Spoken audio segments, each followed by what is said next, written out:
Our research shows that your thoughts can make you sick. And the question is, if your thoughts can make you sick, can your thoughts make you well? That's absolutely possible. And it's easy to learn. So when you wake up in the morning... Dr. Joe Dispenza. Researcher and best-selling author. One of the most sought-after speakers in the world. All with the aim of helping people better understand and unlock the power of their mind. I'm concerned about human species. Why? 75 to 90% of every person that goes to a healthcare facility goes because of psychological or emotional stress, and it gets addictive to people. They need the bad relationship, the bad job in order to feel. And there's so much research to show that when they analyzed their life within some disturbing emotion, we saw that they were actually making their brain worse. But 50% of that story isn't even the truth. People are reliving a miserable life they never even had just to excuse themselves from changing. You can't wait for your wealth to feel success. You can't wait for your new relationship to feel love. But 95% of who we are by the age of 35 is programmed. Yeah, but there is a way to change. And so the model of change is breaking the habit of the old self and reinventing a new self. And if you teach people how to do that, in 7 days you can see very significant changes. So try this out as an experiment. First thing you have to do is... Dr. Joe, you're someone that's constantly doing research and developing new ideas about the way humans are and the way the universe is. What are the beliefs in your head that you're too scared to share? Oh boy, I have a very strong belief that...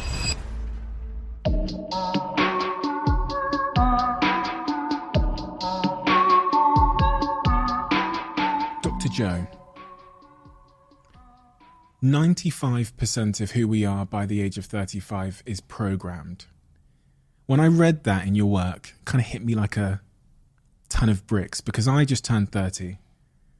And if what you're saying there is true, without realizing it, there's a puppet master that sits above me that's calling the shots in a way that I don't think I've realized.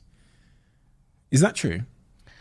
I think if we define a habit as a redundant set of automatic, unconscious thoughts, behaviors, and emotions that's acquired through repetition.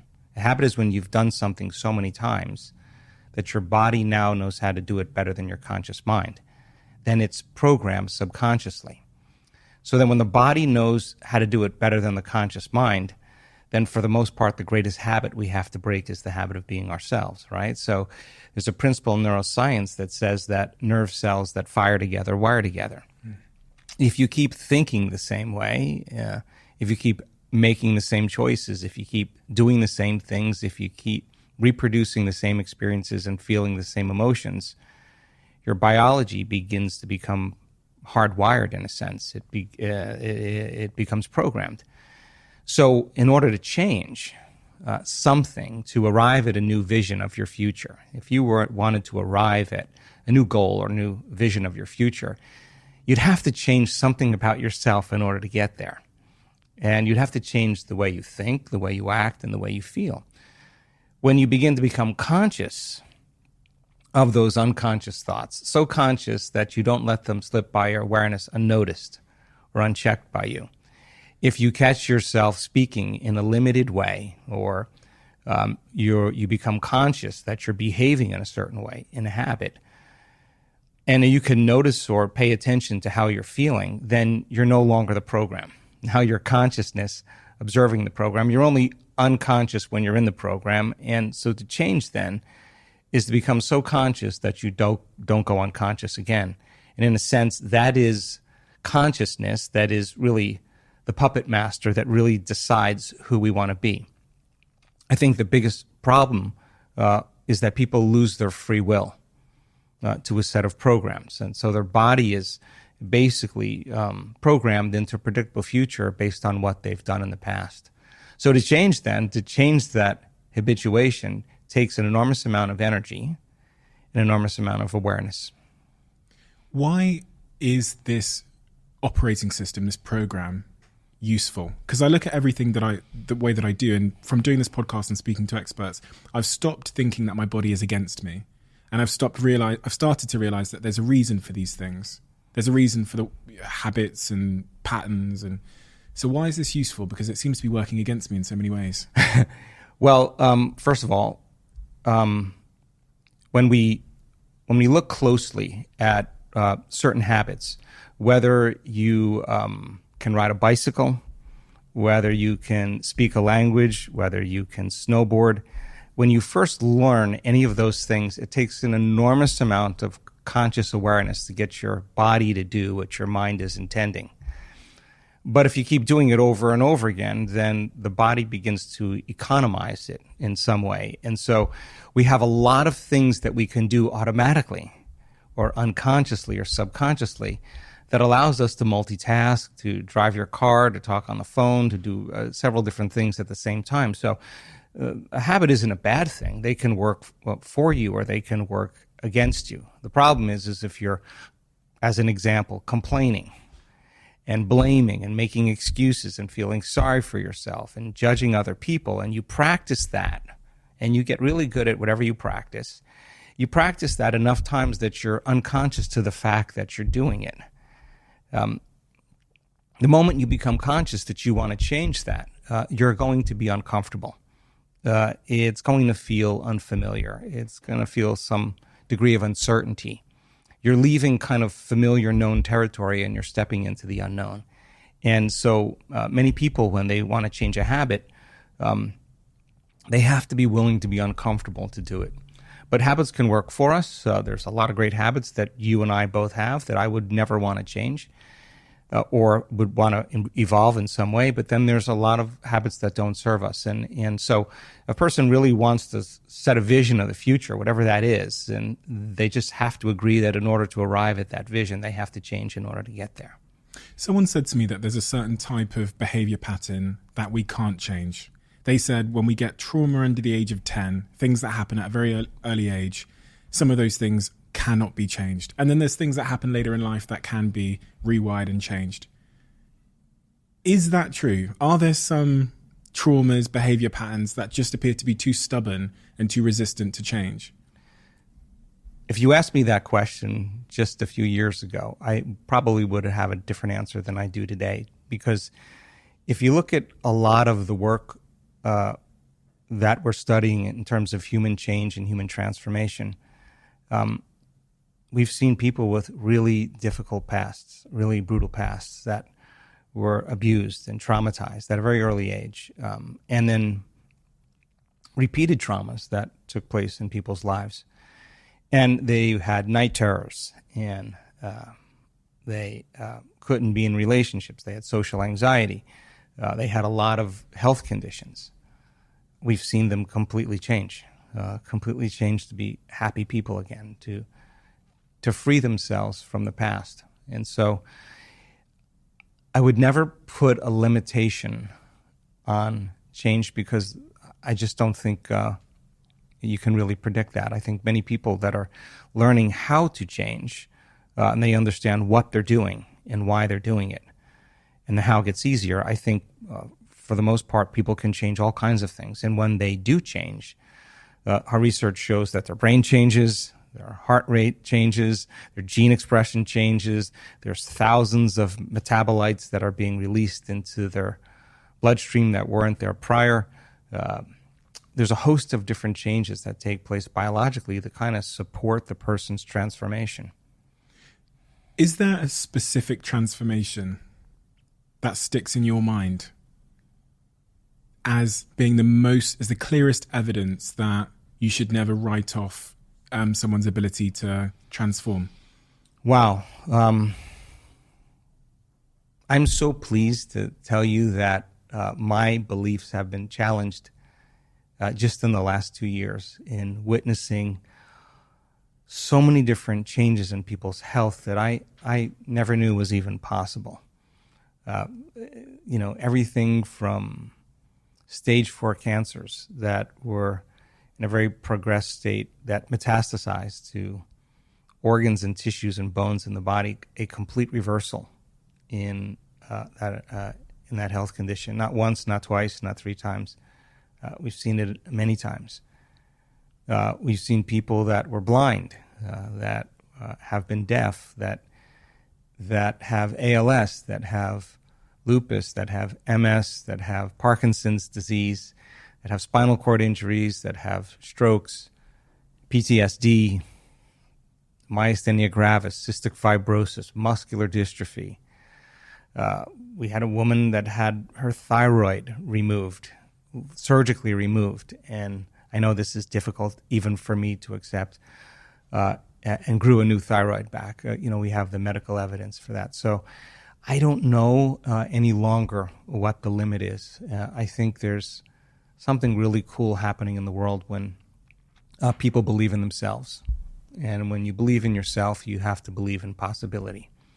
When you believe in possibility, you have to believe in yourself. So when somebody has the opportunity, and I think a story is, everybody loves a story. There's nothing better than a story. And when someone stands on a stage in front of 2,000 people and talks about their journey to heal themselves from a chronic health condition, and it's not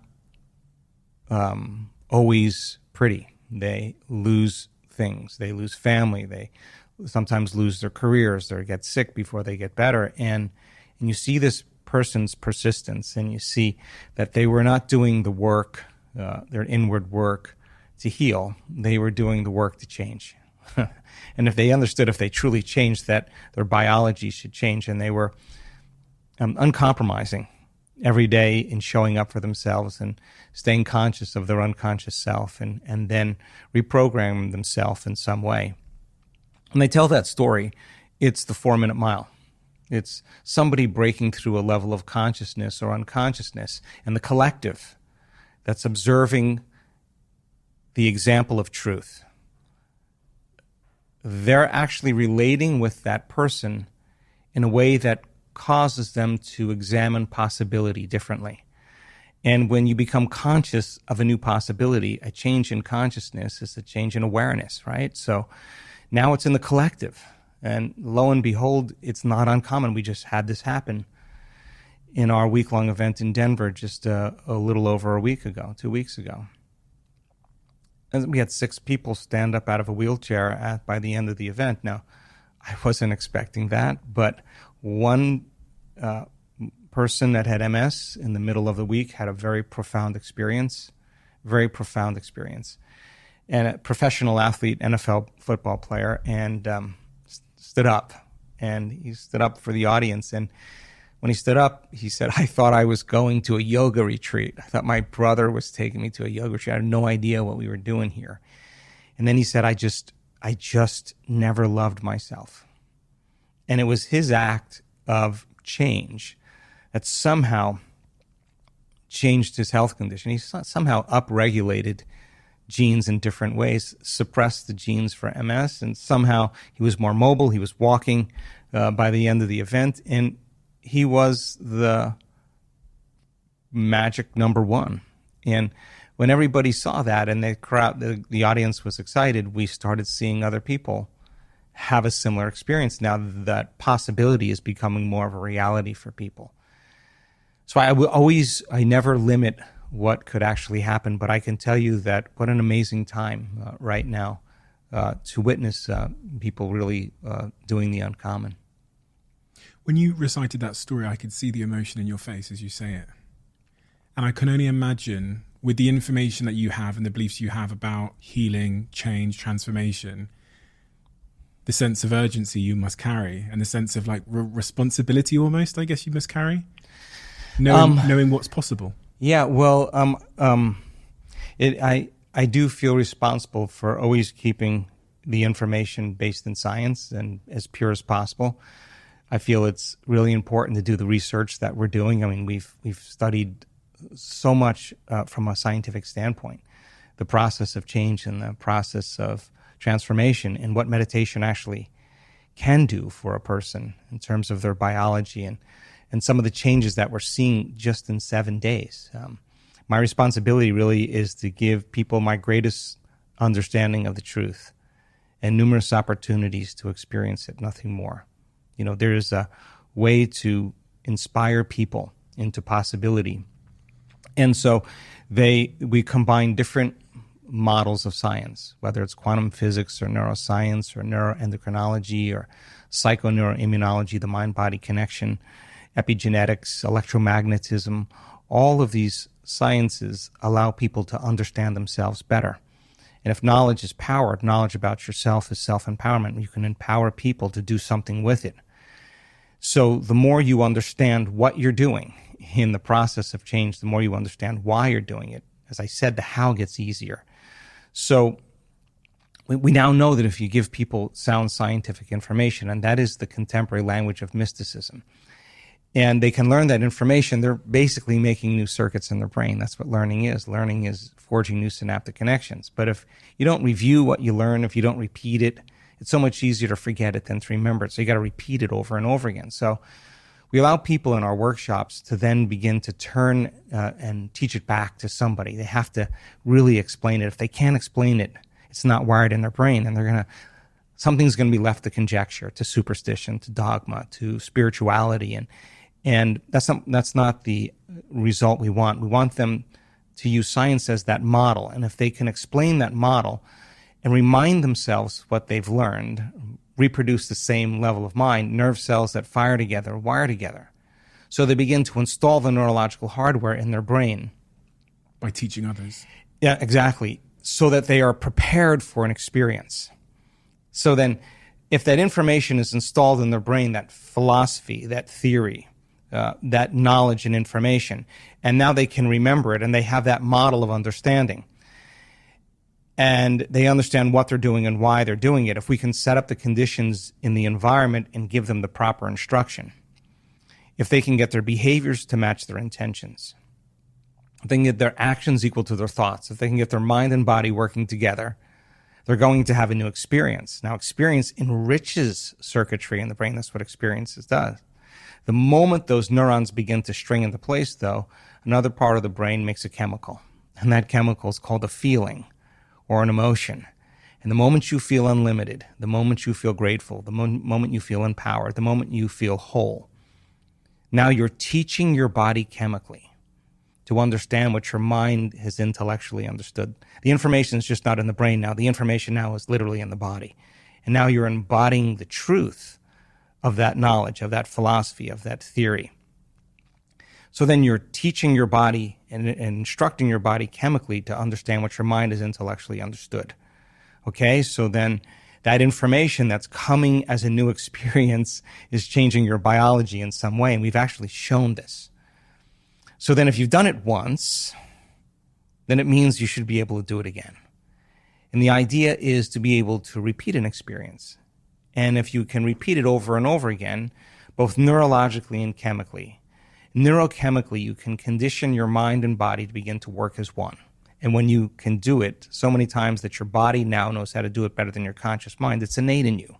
So I want to map out this process so that I make sure I understand it. It starts with the neurology, which I heard is a thought which you then ingrain in your mind by teaching it to someone else. Is that accurate? Well, first thing you have to do is you got to give people information. Yeah. And science is probably the closest to the truth in terms of information.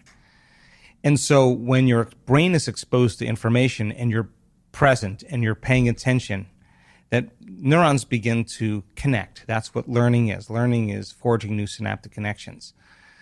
The Nobel Prize research, Kandel, in the year 2000, the researcher said that if you learned one bit of information and you paid attention to that information for about an hour, you would double the number of connections in your brain as a result of your interaction with that information. But if you don't review it, if you don't repeat it, if you don't have to think about it, the circuits prune apart, right? So if learning is making new synaptic connections and remembering is maintaining and sustaining them. So it's so much easier to forget this information than to remember it. So you learn it. Once I got a person's head nodding, then they turn to the person next to them and say, let me try this out. Let me try this out and let me see if I can repeat it. And so between the two of them, they exchange that information and they start to build a model of understanding. I understand. I got that. Okay. Then we advance the information a little bit more, and they're adding new stitches into the three-dimensional tapestry of their gray matter. And they have to remind themselves what they've learned, reproduce that same level of mind. Mind is the brain in action. As you install those neurological circuits in your brain, then now you're prepared. It's the forerunner to the experience. You're prepared for the experience. So give the proper instruction, get your body involved, get involved in the process. the experience then causes circuits to become more enriched. That's what experience does. And then it makes a chemical, and that chemical is called a feeling or an emotion. And the stronger the emotion you feel from the experience, the more you remember it. And what is that experience? What can Abundance, health, wholeness, a mystical experience, success, a new relationship, a new career, a new life, whatever that vision that person wants to arrive at in the future. And to actually go from the thought of that vision to the actual experience of it. And the distance between that thought and that experience is called time. So if we can teach people to shorten the distance between the thought of what they want and the experience of having it, then they start believing more that they're the creator of their life. What would you say to somebody that doesn't think thoughts matter that much?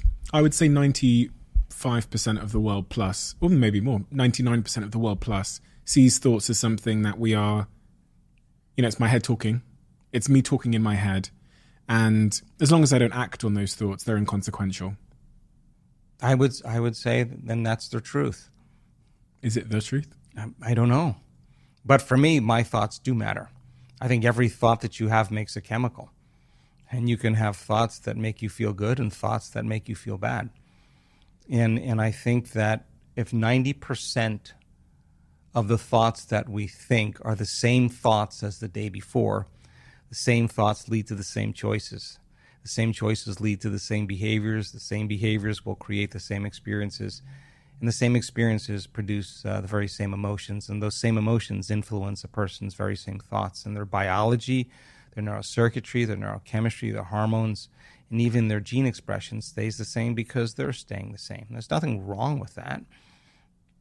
But I do think that if you think differently and you learn new information and you have new thoughts, if you can make new choices and demonstrate new behaviors and create new experiences and arrive at new goals and feel new emotions, I would say that's evolution.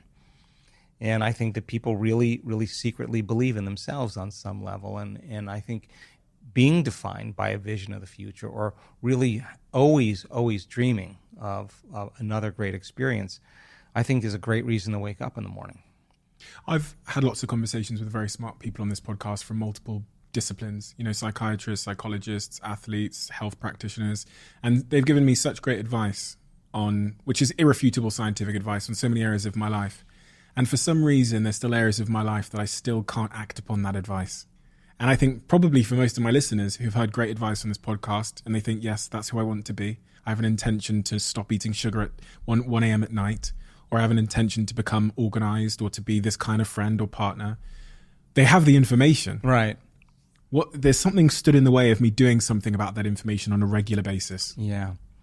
Well, I can give you a few answers for that. Unfortunately, it normally takes crisis, trauma, disease, diagnosis, betrayal, loss. A person has to reach that lowest denominator where nothing's making that feeling go away. Has to. Well, they don't have to, but this is the human condition. This is the moment where they don't feel like returning the texts. They don't feel like going to dinner and seeing the same people. They don't feel like watching the same television show any longer. The sports car, the wardrobe, none of that is making this feeling go away. This is a moment of reckoning for the soul. And this is really when you could actually see yourself through the eyes of someone else because you don't feel like yourself anymore. And that's the moment where people begin to change. They can see how they've been thinking. They can notice how they've been acting. They could pay attention or become aware of how they've been feeling for the last 20 years. And that idea in neuroscience is called metacognition. That's the moment you're no longer the program. Now, what we believe and what we've seen and what I think is much better approach is being defined by a vision of the future. And if you understood that you could actually elevate your state without anyone or anything every single day and hold whatever that intention of your future is, and it takes a coherent brain to do that, and feel the emotion of your future before it happens. That is, you can't wait for your wealth to feel success. You can't or abundance. You can't wait for your new relationship to feel love. You can't wait for the mystical experience to feel awe, or your healing to feel whole or grateful. That's kind of the old model of reality, of cause and effect, waiting for something out there to change, to take away this emptiness, this lack that I feel in here. If you teach people, then they could elevate their state, and we teach that model through meditation. And they can combine that clear intention with an elevated emotion and teach them how to make that heart of theirs more coherent. If they do that properly, then they'll live their life feeling like their future has already happened. Now, from that elevated state, instead of that self-limited state, they can become as conscious of that unconscious self as they could if they were at that limited state, and being defined by that vision of the future, getting up every day inspired by it, and not letting any person, any circumstance, anything in our life remove us from that vision. That would be a day well lived. So then, most people then, they have that vision of the future, but they give up on that vision because in order for them to arrive at that vision, they have to do something. They have to think differently. They have to act differently. They have to feel differently. And it's so much easier to make the same choice every single day. And the hardest part about change is not making the same choice as you did the day before. And the moment you decide to make a different choice, you're going to feel uncomfortable because you're stepping from the known into the unknown. So some people would rather cling to their self-pity than take a chance and possibility. They'd rather tell the story of their past instead of telling the story of their future. They'd rather believe in their past instead of believe in their future. It's so much more important, though, to romance your future instead of romance your past. And I think if people understood that they could actually arrive at it, I think many people have done this already in their life. I think everybody, at least once in their life, has done something great. And when they did something great, they just made up their mind.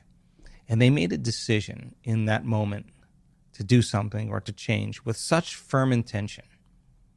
But the amplitude of energy in making that choice caused their body to respond to their mind. That the choice that they were making to change became a moment in time that they would never forget. And the stronger the emotion they felt in order to change, the more they remembered the choice. And we could say then that they're giving their body a taste of the future emotionally, and they're literally aligning to that destiny.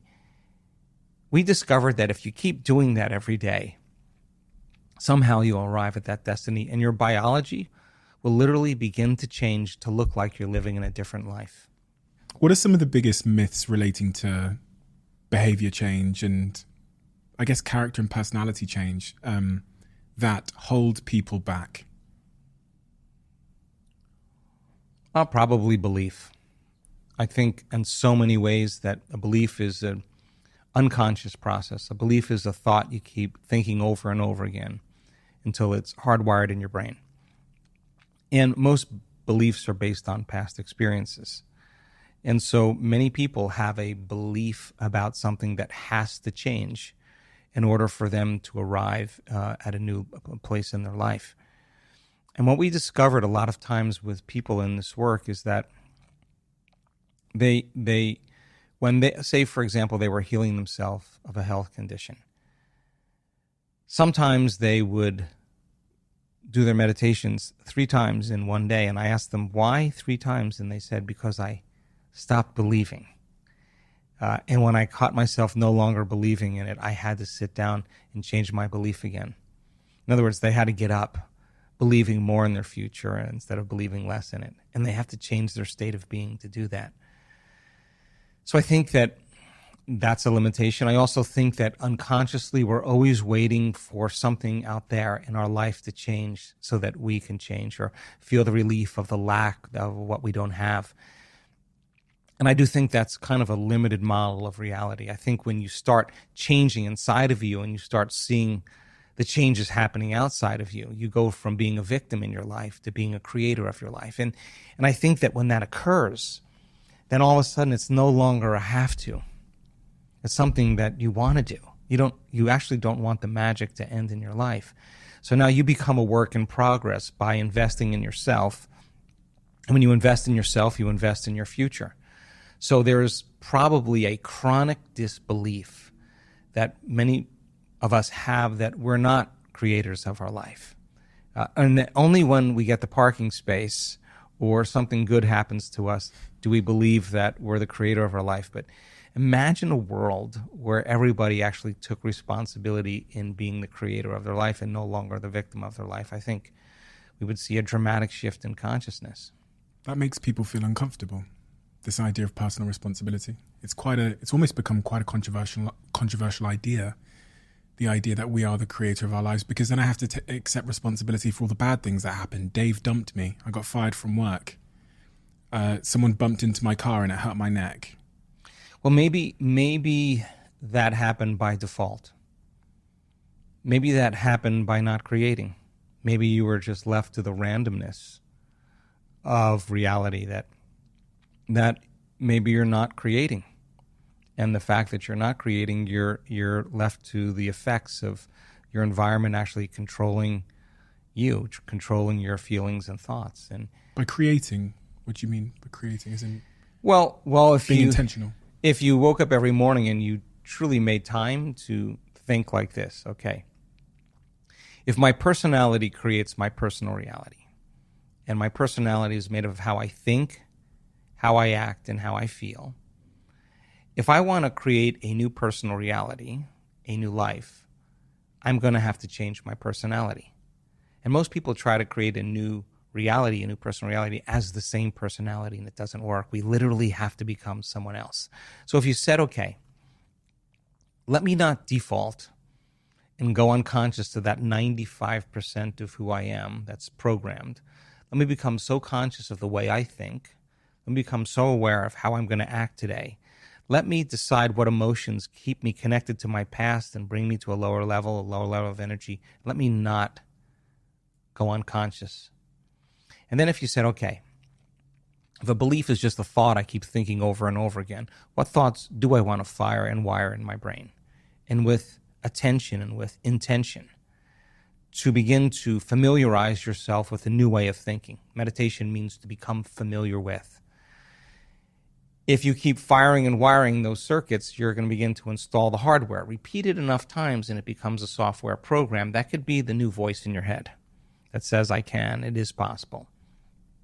If you said, okay, when did I fall from grace yesterday? When did I lose it? Oh my gosh, it was at work, with my coworkers, with my ex, with my enemy, with the news, with traffic. Acting this way is not going to make me happy. If I had another opportunity, how would I do it? If you could close your eyes and rehearse in your mind mentally how you're going to behave in certain situations. I'll give you a specific one. Anyone. So I'll give you the specific one where late at night, on occasion, I've eaten things that I really regret eating. Also, another one that I'm trying to work hard on is I can be very messy when I travel. So my hotel room can look like a mess. And I don't like that about myself. And I don't know why I do it, but it's almost like you talk about being unconscious. I'm clearly not thinking about it, but that's part of the problem. And it's the same with the bloody sugar at midnight. Ordering things that are, and then feeling instant guilt 10 seconds after I've put it in my mouth. Well, it may be that on some level, you could actually be addicted to the guilt, not to the sugar. And so you return to the same emotional state that allows that action to reoccur. So if you said, let me decide how I am going to act, what I'm not going to do, and you rehearsed it, the research on mental rehearsal says your brain will look like you already did it. That you'll be so present, the brain won't know the difference between what you're imagining and what is real. The brain will begin to change to look like the experience has already happened. Now, you're priming your brain for that behavior. Keep rehearsing it. Rehearsing it how? So give me... So I play mental rehearsal is one of these great ideas in neuroscience where you can actually install circuits in your brain, right? So everybody has done this. Musicians do it. They're playing a song in their mind all the time. Athletes do it. They're always going over their moves. Dancers do it. Actors do it. So many people rehearse mentally what they're about to do. And when they do that, they actually prime their brain. They actually can change their brain and change their body just by thought alone. Physiologically change it. Physiologically change. You can take a group of people that never played the piano before and divide them into two different groups and do functional brain scans on both groups. One group, they'll come for 2 hours a day for 5 days, and they'll practice these one-handed scales and chords. Now, you learn something new, you make new connections in your brain, you get some instruction, you get your body involved. When you get your body involved, you're going to have an experience. You pay attention to what you're doing, and you repeat it over and over again. Nerve cells that fire together, wire together. You're going to begin to install new circuits in the opposite side of your brain. That's common. You do the scan at the end, you see those actual physical changes. You take those people, the other group, and you ask them to close their eyes without lifting a finger. Have them mentally rehearse those scales and chords, and at the end of 5 days, they grow the same amount of circuits in their brain as the people who actually physically demonstrated the act. In other words, they were so present with what they were doing, the brain did not know the difference between the real-life experience and what they were imagining. The brain was physically changing to look like they already experienced it, they already did it. So now, you take those people, never played the piano before, they've just been mentally rehearsing for 2 hours a day for 5 days, you set them in front of a piano, and they could actually play those scales and chords. Why? Because they primed their brain for that behavior. So then if you're going to prime your brain for a new behavior, whether you're the CEO of a company, whether you're a parent, whether you're learning something, the more you rehearse it mentally, the more you prime your brain and body for the act. So you could actually practice rehearsing how you're going to change in your life. And if you keep doing it enough times, your behaviors will match your intentions automatically because you have the mind installed to do it. If you don't have the mind installed to do it, you'll go back to the same past behavior. So I play through that scenario of making the decision differently. Exactly. And rehearse it in your mind until it feels right, until you feel like I could actually do that. And go from start to finish without losing your attention. And so that it gets easier each time you do it. It makes sense then you'll actually do it. And then if you said, okay, enough of this guilt. I've felt enough of it. I don't like feeling that way. I could actually break the conditioning of that emotion in my body. Can I condition my body? Can I teach my body to feel something differently? What would be the feeling that I want to feel if I was able to do it? Would it be worth? Would it be self-love? Would it be freedom? Would it be joy? Let me teach my body emotionally what a future could actually feel like before it happens. If you keep doing it over and over again, you're going to start making more of those chemicals, and it's going to become easier for you to do it. It's going to become familiar to you, and that's exactly what meditation is, to become familiar with an old self, to know thyself, to become so conscious of that unconscious self that you don't go unconscious to that self. And how many times do we have to forget until we stop forgetting and start remembering? That's the moment of change. What thoughts do I want to fire and wire in my brain? Let me become familiar with those. What behaviors do I want to demonstrate? What would greatness do? What would love do? And actually rehearse a greater way. Rehearse it enough times so that you could actually step into that footprint. Teach your body emotionally that there's another way to feel, and do it over and over again. It'll become familiar to you. And so the model of change is unlearning and relearning. It's breaking the habit of the old self and reinventing a new self. It's pruning synaptic connections and sprouting new connections. It's unfiring and unwiring, refiring and rewiring, deprogramming and reprogramming, losing your mind and creating a new one, unmemorizing emotions that have been stored in the body and then reconditioning the body to a new mind and to a new emotion. Turns out if you teach people how to do that, in 7 days you can see very profound biological changes if they immerse themselves into the experience. And what do those biological changes look like? Well, so we run week-long events around the world. And I think it's so important to do events in person with community because it's a flock, it's a herd, it's a school, it's a collective. And so that exact process in 7 days, we take people through a very immersive experience. And we do functional brain scans or fMRIs or quantitative EEGs before they start the event. And then at the end of 7 days, we look at their brains at the end of 7 days. And there are dramatic changes in the way their brain works, very significant changes. Some of them are really outstanding changes. We teach people how to create more heart coherence. When you feel anger, when you feel frustration, when you feel impatience, when you feel resentment, your heart beats out of order. When you feel gratitude, when you have kindness and care, when you feel love for life, your heart beats in a more orderly fashion. You can actually train somebody to get good at feeling that way. And we use that, and we see people at the end of 7 days be able to regulate their heart much better. And it's a function of really how soon or how slow we age. We take blood and we measure 2,882 different metabolites in a person's blood. And at the end of 7 days, we measure again. And I can tell you that if you're a novice meditator, really never meditated before, kind of your first event, and you go through that 7-day process, at the end of 7 days, there's so many biological changes that are taking place in the collective, in the community, not just one, not just two, the majority of people, and I mean a significant majority of people, suggesting that their body literally is living in a new environment, in a new life. And there are chemicals in their bloodstream in terms of information that wasn't there prior to the event. In other words, some way, without taking any drug, without taking any exogenous substance, without changing their diet, without changing their lifestyle in any other way except going through this process, eating the same foods that they typically eat, that at the end of 7 days, there's chemistry, there's biology that suggests that somehow their biology is changing significantly. We measure gene expression. I can tell you that you can change your gene expression in 7 days. We measure the microbiome, and once again, 7 days, there are dramatic changes in the microbiome, and the mind somehow is making significant and effective changes in our body. So our research is pretty outstanding because a 7-day intervention that's producing these effects, there's not a whole lot of drugs that are as effective. And we've discovered that the nervous system makes a pharmacy of chemicals right now that works better than any drug. That's what we've discovered. And it's all within you. I am a fixer in my friendship groups.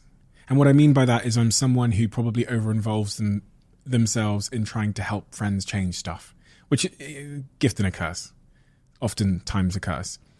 But I often get, because I love someone and they're close to me and I want the best for them, when I see that they are experiencing a recurring pattern of behavior or habit that is causing them unhappiness, loneliness, to miss the goals they have in their life of becoming a husband or a wife or a partner or whatever it might be, I have a growing sense of frustration, and that sometimes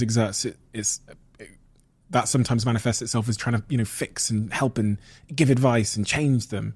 You must experience that in a different way. You're much smarter than me. You must experience that in a different way when you meet people that you can see are having these recurring patterns of behavior. And when you see that in them, has there ever been frustration on your part? Have you ever been frustrated that change hasn't happened in someone that you loved? God, I think it's such a noble act to change, and I understand how hard it is to change. I understand that process. So I think the greatest thing that I could ever do for someone is to show them what change looks like. It's so much more profound than anything that I could ever say. And I would never offer my opinion to them. I would love them unconditionally because I maybe see a part of myself that I've changed and I understand how hard it is to change, or I understand that they're going to have their moment when they're ready to change. And so I think it's really interesting because what I've learned over the years is that no new information can enter the nervous system that's not equal to the person's emotional state. You can give them the answer, the right answer to their problem, and they won't hear it because it's not relevant equal to the emotion that they're experiencing. What we've learned is that if you take people in, just say 7 days, just cross the river of change, go from the old self to the new self, immerse yourself fully into it, break free from the chains of those emotions that keep you anchored to the past, overcome those habits and behaviors that keep you programmed into a predictable future, overcome all those aspects of your beliefs that keep you stuck in a certain state in terms of how you're thinking and those hardwired perceptions. 7 days, break free. And normally the person has the answer to their own question. I think that's when it becomes really relevant, when you have your own insight, your own epiphany, when it's your own truth because you've worked to get beyond it. People, when they analyze themselves or analyze their life within some disturbing emotion, when we looked at the real-time brain scans, we saw that they were actually making their brain worse. They were driving their brain further out of balance, overthinking, overanalyzing. And so when you analyze something within an emotion is a record of the past. So you're thinking in the past, the solution could never be there. Free the person from that emotion, and of course they see it from a greater level of consciousness. For all those people listening right now that are like me, that try and fix, because through what they think of as love, maybe I'm doing it for other reasons, but what could they do to be a better ally or friend or partner to that individual? Based on everything you've said, that maybe they need their own moment, or their emotional system isn't in regulation with their information. God, anytime we want to do anybody a great service is to help them out of their emotional state. I mean, it's not a lecture that's going to help them. Come on, let's go do something. Come on, let's go. Just get them doing something, just breaking themselves out of that state. It's not like the answer. It's they have to change their state to get the answer. So if I were to do anything, I would want to help them shorten their emotional reaction, to get beyond the emotion, whatever that is. And I wouldn't be a lecture. It would be something fun that we did, or something unusual that we did, or just trying something. Let's just do something. And I think showing people what love looks like, show them what joy looks like, show them what happiness looks like. I think people notice that. I think they pay attention to that. It gives them permission to do the same. So maybe just show up as the person you would want to be around if you were feeling that way. When you look at the state of the world at the moment and the direction of travel, the trajectory of, technology and the way we're living our lives and the decisions we're making at a collective level, what are the things that most concern you? Well, I always ask myself, is it getting better or is it getting worse? And I think in my lifetime, I don't think I've ever experienced the world as it is today, just with so many variations of so many things. And I question the information that I'm receiving. And I think that we need some type of intervention as a species. We need a change. We need an intervention in some way. You question the information you're receiving from where, and what kind of intervention are you suggesting? I just don't know that the information that I am exposed to, or information that people are exposed to, is the truth.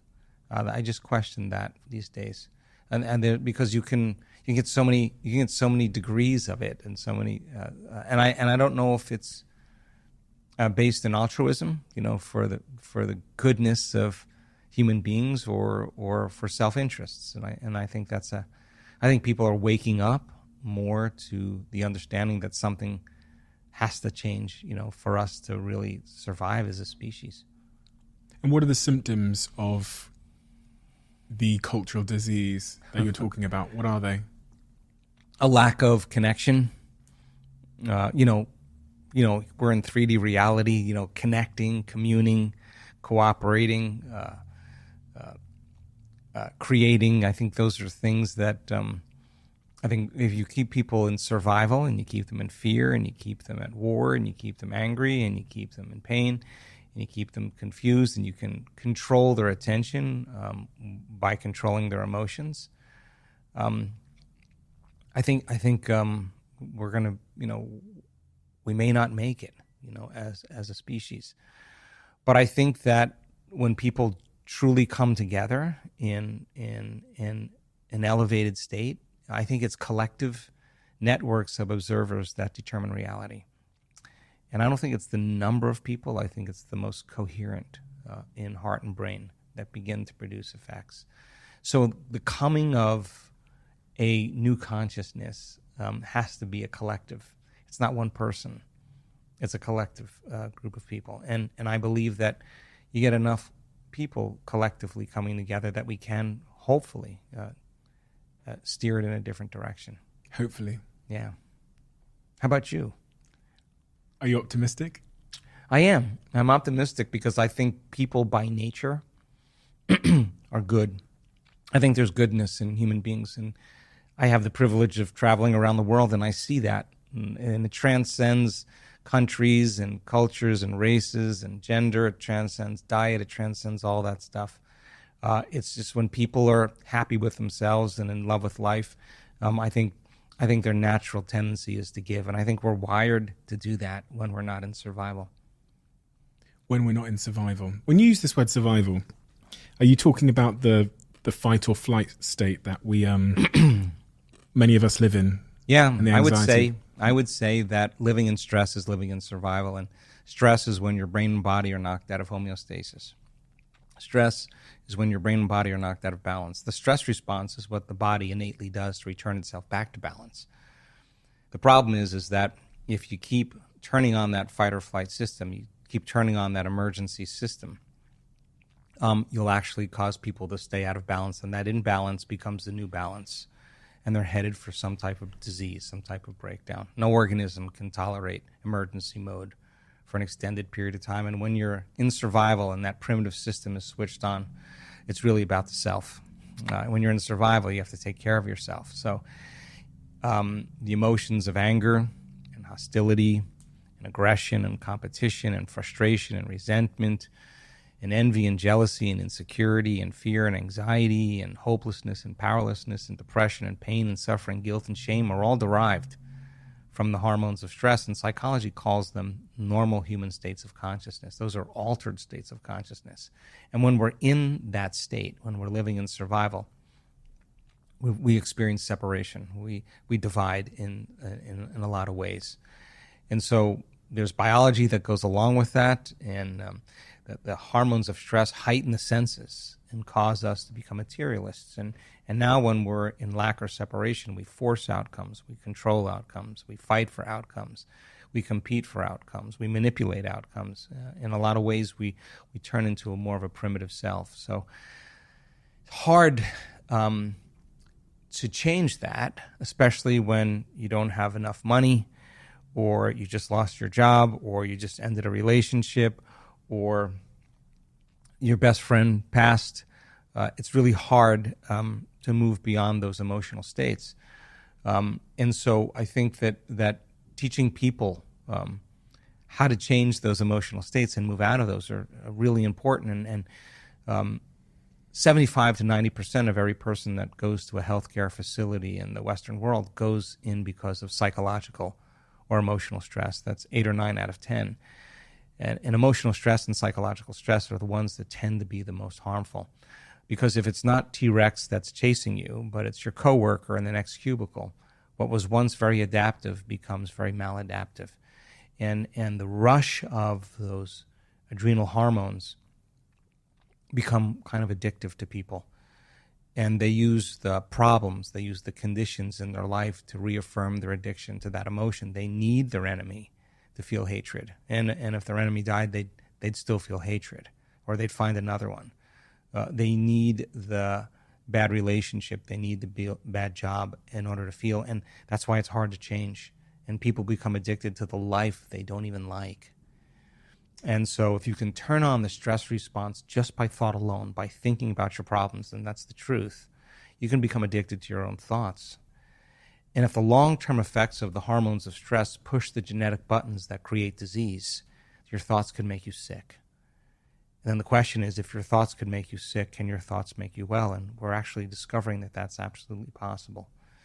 So then teaching people then a little bit about how to manage their emotional state and to self-regulate, I think is a great gift for people, because when they begin to break an addiction to any emotion or the conditioning of any emotion, there's going to be cravings that go on just like any addict there, and many people overdose and many people have bad trips, and so when they start changing and the body's craving those familiar emotions, the body starts signaling the brain, of memories, or to think certain ways and to make certain choices, do certain things, crave certain experiences just to feel that same emotion.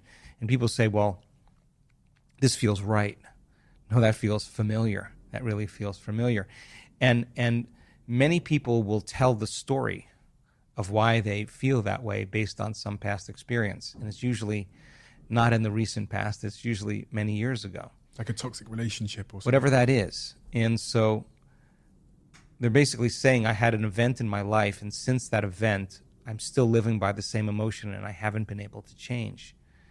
And they'll tell the story of that past. And in psychology, the latest research on memory shows that 50% of that story isn't even the truth. They're making it up because they don't have the same brain as they had then. And so then people are reliving a miserable life they never even had just to excuse themselves from changing. And they embellish the stories so that it sounds really hard to change. So what is that point then for a person when they say, the only person that this emotion of hatred or anger or frustration or resentment, the only person that this is hurting is me? Because those chemicals are down-regulating genes and creating disease. And a person finally really realizes that, and they really decide to change. When they overcome the emotion, the memory without the emotion is called wisdom. And that's the name of the game in three-dimensional reality. Now they're ready for a new experience. It's not reliving the past. You don't need to. You don't need to talk about it. All you need to do is overcome the emotion. When you overcome the emotion, you're free from the past. You can see it from a greater level of consciousness. And that's when a person, so many times when they truly change, they'll say this. We've seen it over and over again. They reach that point where they finally break through, and some of them have had some really difficult pasts. They'll say, I would not want to change one thing in my past because it brought me to this moment. That's the moment the past no longer exists. And they can look at their betrayers and see it all had to happen for that moment. And now they're free. They no longer belong to the past. They belong to the future. I've never heard the concept or idea of being addicted to a negative emotion. People talk to me about being addicted to dopamine and pleasure and, and all those things, and, like masturbation and sugar. But the thought of being addicted to a negative emotion, it's what you said to me earlier about the guilt. Well, think about this. What do people do when they feel an emotion? What do? They rely on something outside of them to make that emotion go away. So whether it's the masturbation or the pornography or the gambling or the shopping or the sugar or the whatever, it's all because they're trying to make that feeling go away, and they're using something outside of them. So then there is some emotion that the person is regulating. That's why they're doing that. They're doing that, right? So change the emotional state, and it makes sense then the need to do it diminishes. Which doesn't seem to be very easy to do. Change my emotional state. Well, again, I think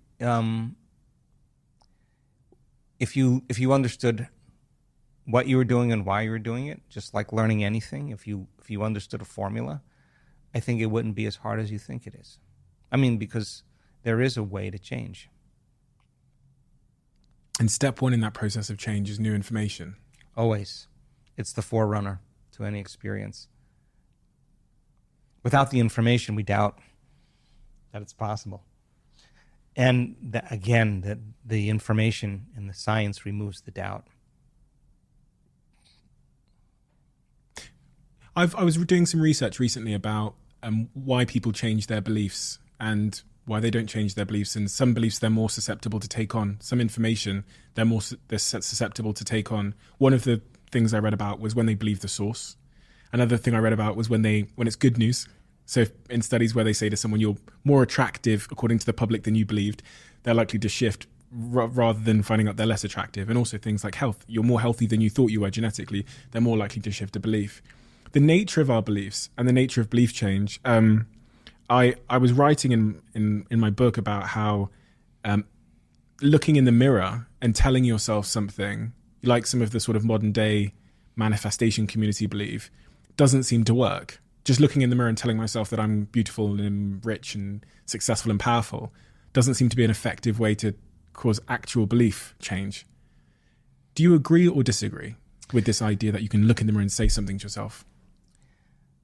When we study belief and the change in belief, I'll answer it on two levels, Stephen. The first level is that in order for a person to change a belief or perception about themselves and their life, the majority of those people made a decision with such firm intention that the amplitude of that decision carried a level of energy that was greater than the hardwired programs in their brain and the emotional conditioning in their body. As I said earlier, their body literally responded to their mind. The choice that they were making became a moment in time they would never forget. They'll tell you where they were, what time of day it was, who they were with when they made up their mind to change. It became a long-term memory. And the stronger the emotion we feel, the more altered we are inside of us, the more we remember that choice. That's why we need pain sometimes. That's when you painted yourself into a corner and you said, this is it. I don't care how I feel, body. I don't care how long it takes, time. I don't care what people think. I don't care what's going on in my life, environment. I'm going to do this. And you made up your mind. The moment you felt that emotion, you were aligning to a new future. And to change is to be greater than your body, to be greater than your environment, and to be greater than time. And so when a person comes out of the resting state, because your body is trillions of cells, 70 trillion cells, and they're all spying on your brain. And if you were sitting there and you said, 9 out of 10 times, I'm going to fake standing up. One time, I'm actually going to stand up. Before you ever made that conscious decision, your body is so precognitive, it already knows when you're going to stand up because it's got to release a certain amount of adrenaline so the same volume of your blood goes to your brain. So if you're sitting on the couch with a remote control and you got your cell phone here and your iPad here and your computer here and your dog here and your beer here and the big TV there, and you're eating your popcorn and you say, I think I'm going to change tomorrow. What do you think your precognitive body's going to say?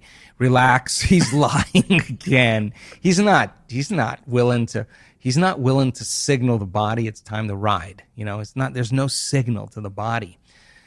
And so making that choice to change your state of being with a clear intention and elevated emotion actually changes your state to believe in that future more than you believe in your past. Keep it up.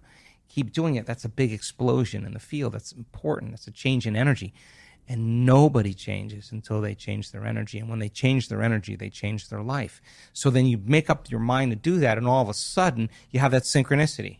You have that serendipity. You have that coincidence. And all of a sudden, you're saying, hey, that worked. Something I did inside of me produced an effect outside of me. I'm going to pay attention to what I did. I'm going to do it again. Let's try it again. Let's the experiment continue.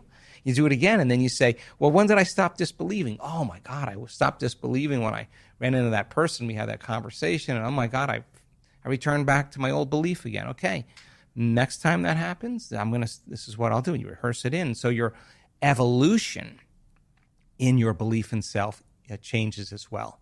So then so many people, second point, will actually say this. I read the philosophy. I understand the knowledge. I understand what it means to change. I understand the power of meditation. I saw the testimonials. I saw people heal.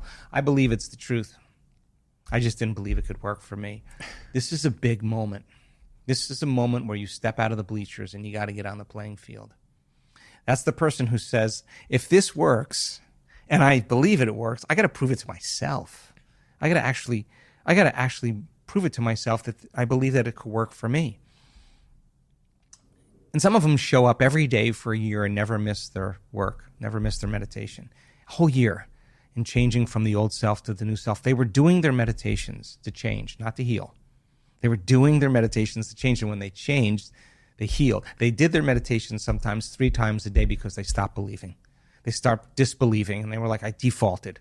Why? Because I'm feeling the emotion of my past. Some stray thought, some response to someone or something caused me to feel it, and I forgot. I'm back to the emotion that's familiar, and I can't believe in that future. I'm believing in my past. Let me sit down and change my state of being again and get up believing in my future again. And sometimes they had to do it 3 times in one day. And when they understood that's the environment that signals the gene, that's epigenetics, and the end product of an experience in the environment is an emotion, and it is, you could actually signal genes ahead of the environment by changing your emotional state. They were doing it with that intention.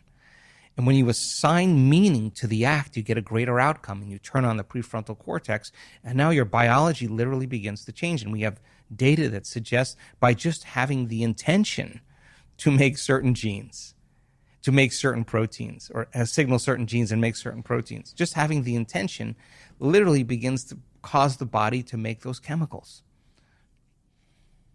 And what causes relapse in those moments?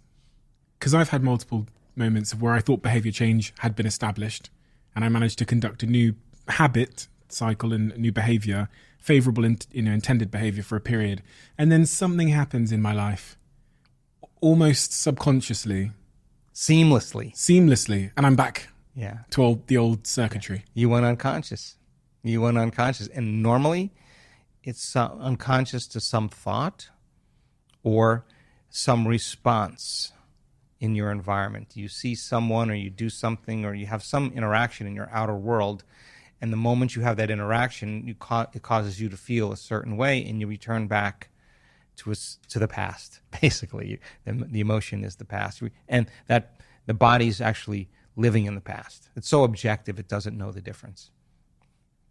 It doesn't know the difference between the real life experience that's creating that emotion and the emotion that person's living by every day. It's believing it's in the same past experience again. And it will behave in the past, and it will think in the past. Subconsciously. Subconsciously, seamlessly. So I could, for example, if going to, I don't know, let's say France, I had a traumatic experience in France when I was 10 years old, let's just say. And then I go to France when I'm 30 years old, and I get back, I just start eating junk food, for example. And I don't know why. I've like fallen out of my gym habit and I'm eating junk food. That theoretically, that could be my subconscious that's falling back into it's experiencing that survival without me knowing it. Yes. So if to change is to be greater than your environment, to be greater than your body, and to be greater than time, then your neocortex, your thinking brain, is a reflection of everything you know in your life. It's an artifact of the past. It's a record, a repository of everything you've learned and experienced to this date. And you have a neurological network for everything known in your environment. Your parents, your friends, your car, your computer, every object, every person, everything. You have a neurological network for your identity as your body, from your past, for your ambitions and your future. Your brain is a reflection of everything that's known. And because you've experienced all these elements in your environment, there's an emotion associated with it. So you have an emotion associated with certain people, different emotions associated with other people, different emotions associated with other objects and things, and other places in time. So then there's so much research to show that when you put a person in the same environment, and they see the same people, and they go to the same places, and they do the same things at their exact same time, it's no longer their personalities creating their personal reality. Their personal reality is creating their personality. Their environment is controlling unconsciously or subconsciously the way they're thinking and the way they're feeling. So when they see their coworker, when they see their friend, when they see their parents, they're seeing their parents, their friends, their coworkers, and the neurological network as a memory of the past. And because every one of those people has an emotion associated with it, they start feeling the emotion that's connected to them, and now their state of being then is returning back to the past. So then to change then is to be greater than your environment, to think, act, and feel differently in the same conditions in your life. That's called change. And how would I do that? Wake from, I walk in, I see my parents, mum, dad, dog, house where I grew up in.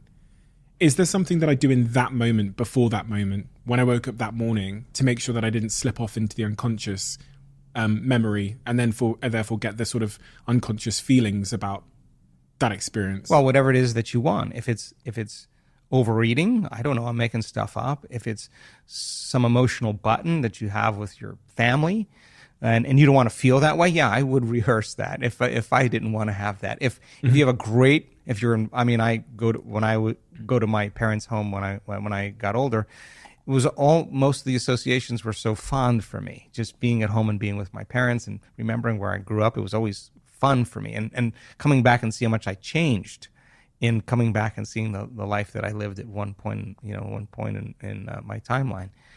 So if it's something that you truly want to change, you're going to remind yourself how you're not going to think. You're going to remind yourself how you're not going to act. You're going to remind yourself how you're not going to feel. And you got to remind yourself enough times so you don't forget, because the moment you forget, you go unconscious. Then you're going to remind yourself how you are going to think. You're going to remind yourself what you're going to do and rehearse it in your mind. And you're going to remind yourself what feeling you want to stay in the entire time so you don't default back to the old self. If you practice that, I guarantee you'll make some progress. If you lose it, nothing wrong. Tomorrow's another day. You got another chance, and we just get really good at whatever we practice. So then when you return back into your life and you say, okay, no person, no place, no thing, no object, no circumstance, no pain, no craving is going to cause me to move from this state today. I guarantee you, if you're able to maintain that modified state of mind and body your entire day, something unusual will happen and will come in a way that you least expect, that surprises you and leaves no doubt that what you're doing inside of you is producing some effect outside of you. And the moment you see the feedback in your environment as a result of your internal change, you're going to pay attention and do it again. And you're going to start believing, God, did I really create that? Did that really happen because of how I changed? That's when the game really begins to become exciting. Practice. I've been at it a long time. I can tell. Practice. Yeah. People hear that, they go, "Ugh, Joe, how long? How much practice? You know, are you talking about I've got to do this for 3, 4, 5 years, or you know, and that practice? What does that look like practically for someone like me who hears everything you've just said and wants to make changes in key areas of my life? Okay, so there's 2 times when the door to the subconscious mind opens up. When you wake up in the morning, because your brain waves are going from delta to theta to alpha to beta. And when you go to bed at night, you go from beta to alpha to theta to delta. And you slip through that scale pretty quickly in the morning and the evening. But your brain waves start to change during those times. And one of the features, one of the important elements of meditation is to get beyond the analytical mind. And what separates the conscious mind from the subconscious mind is the analytical mind. So 5%, as we said, is our conscious mind. 95% is programmed subconsciously. And if you're going to try to change yourself with your conscious mind, you're outside the operating system. So then you got to learn how to change your brain waves, slow them down, get beyond the analytical mind, and enter the operating system where you can rewrite a program, where you can make those changes. And so learn how to do that, practice, learn how to do that. And again, it's not a big deal. It's easy to learn. And then once you can slow your brain waves down and you're more suggestible to what you're thinking, now you can reprogram. You can't do it with your conscious mind. You can say, I'm healthy, I'm wealthy, I'm wealthy, I'm unlimited, I'm happy, I'm whole, and your body's saying, no, you're not, dude. You're miserable. You're unhappy. That thought never makes it past the brainstem to reach the body, right? So it's important for us to, in the morning or the evening, instead of reaching for our cell phone as the first thing, as a habit that we do, and checking our texts and our WhatsApp and our Telegram and our social media and our Instagram and our Twitter and Facebook and whatever else people do, their emails, they get connected to everything known in their life. Before you start that, try this out as an experiment before you start your day. Instead of falling into that redundant habit, go on autopilot, just say, okay, if the change is to be greater than my body, to be greater than my environment, be greater than time, and the environment's so seductive, and my body's craving certain emotions, and it's programmed to get up and do things, I'm going to sit my body down. I'm going to tame the animal here. And when I'm ready to get up, we're going to get up, not when it's tired or when it wants to go.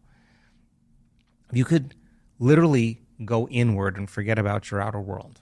No longer think about anything out there. If you could lose track of the familiar past or the predictable future and fall into the present moment. And if you were sitting there in silence, aware of nothing but you, and you said, okay, what is the greatest expression of myself I can be today?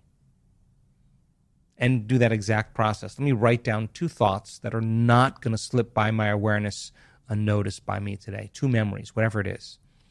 What are 2 behaviors I want to change today? Let me stay conscious of them and not go unconscious to them today, even if it means how I speak. What are 2 emotions that I live by every day that I can literally change? I want to become conscious of what they feel like in my body. I want to catch them the moment I start feeling them and review them over and over again enough times so I don't go unconscious. Okay, now I'm conscious of my unconscious, that 95%. How do I want to think? How would greatness think today? Let me review it. Let me repeat it. Let me remember how I am going to think. Let me remember how I am going to think. Let me remember how I'm going to behave here. How am I going to act here? Let me rehearse a change I want to make in a certain circumstance. Let me think about how I do want to feel today. Let me open my heart to life again. Let me feel kindness and care and love and gratitude and appreciation. Let me just bring up that feeling. Let me feel it with my heart. Let me keep bringing it up so I can bring it up enough times. I want to get so good at bringing up this feeling with my eyes closed, I can do it with my eyes open. You practice that, and you not make a decision to not get up until you feel that emotion. And ask yourself, can I stay in this state my entire day? And if you can't, and you go unconscious, ask yourself at the end of the day, how'd I do? Where'd I go unconscious? Okay, tomorrow morning, new day, new lifetime. Let me go again. Let me try again. And it's the practice, it's the repetition that causes the change. Now, here's the beauty behind this, because all of a sudden, when those synchronicities start to happen, when the coincidences start to happen, it's no longer a have to. It's no longer, oh, geez, I got to go create my life. It's not like that. It's like the magic is happening, you don't want it to end. Like you realize that you are actually creating outcomes in your life, and now you're wanting to do the work because you want the magic to continue in your life, and that's kind of what I'm super proud of with our community. We're doers, they do the work not because they have to, because they love all the changes that happen in their life as a result of it, whether it's a mystical experience, a transcendental moment, a great opportunity in their life. They're like, wow, I somehow had a hand in creating this. And so the excitement of life, the adventure of life, the unknown becomes the quest. So I got to admit, I'm one of those people that wakes up in the morning and then just gets dragged off out of the bed by my phone and notifications and off into my day, totally unconscious.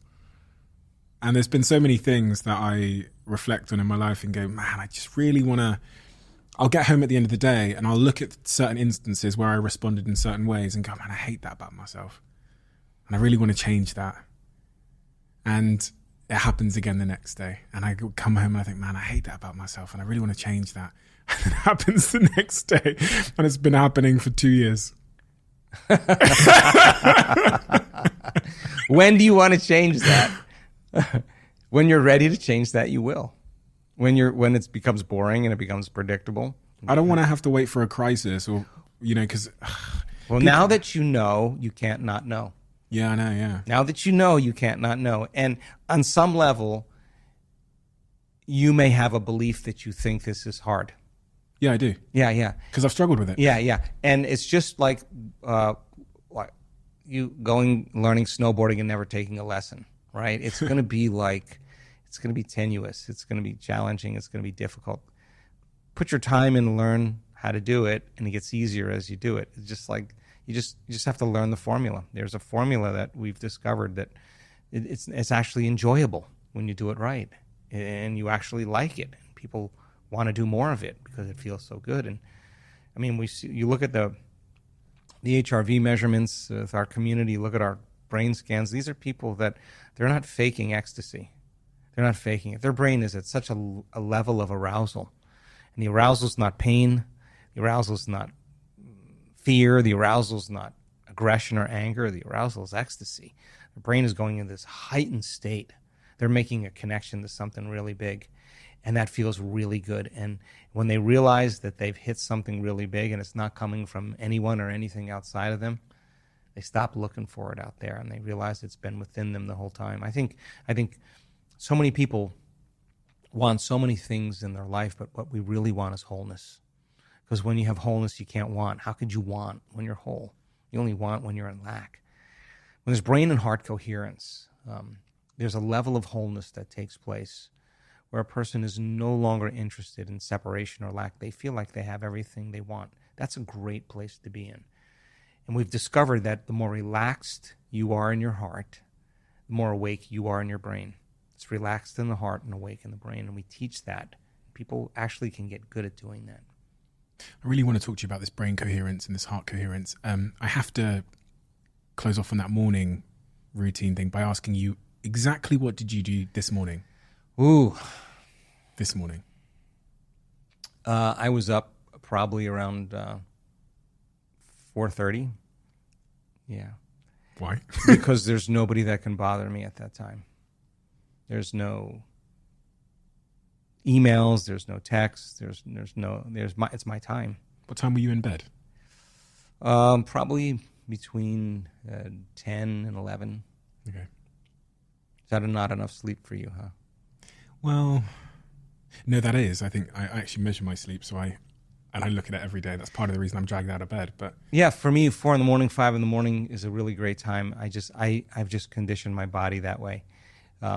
That's the time, and I spend a little time remembering what I'm doing. What am I doing? What are you doing in this meditation? Why are you doing this meditation? What are you about to do? I like to just get myself in my think box, organizing what am I not going to think about, what am I going to stay away from, what am I not going to do in my meditation. I'm going to review that. What am I going to do?